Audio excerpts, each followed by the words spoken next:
আজকে বানাবো গ্রিন থাই কারি।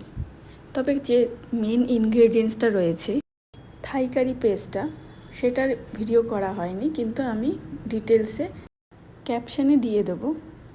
তো চলো শুরু করা যাক। আমি প্রন দিয়ে করেছি থাই কারিটা, তোমরা চাইলে চিকেন দিয়েও করতে পারো বা ভেজও করতে পারো, ভেজিটেবল শুধু দিয়ে।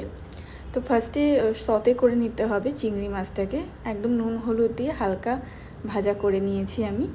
এটা একটা 1 পট মিল, তাই বাড়িতে যা যা ভেজিস আছে আর যেটা যেটা খেতে পছন্দ সেগুলো সব কিছুই এখানে অ্যাড করা যায়। তো আমার কাছে বাড়িতে ছিল গাজর আর ক্যাপসিকাম, তো আমি সেটাই অ্যাড করেছি। তোমরা চাইলে এর সাথে ব্রকলি, তারপরে মাশরুম অ্যাড করতে পারো।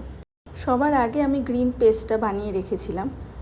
এরপর খালি কড়াইয়ে নারকেলের দুধটা অ্যাড করতে হবে, দিয়ে সেটা হালকা মতো বয়েল হলে সেটাতে এক এক করে ভেজিটেবলসগুলো অ্যাড করতে হবে।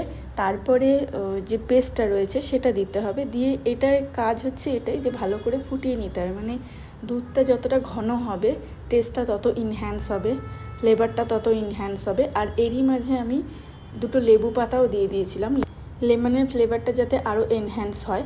এমনিতেও আমি যে থাই কারি পেস্টটা রেডি করেছিলাম তার মধ্যেও লেমন জেস্ট রয়েছে, বাট আমার পার্সোনালি যেহেতু লেবু পাতা ফেভারিট, তাই আমি লেবু পাতাও অ্যাড করেছি। তোমাদের ভালো না লাগলে নাও অ্যাড করতে পারো, কোনো অসুবিধা নেই।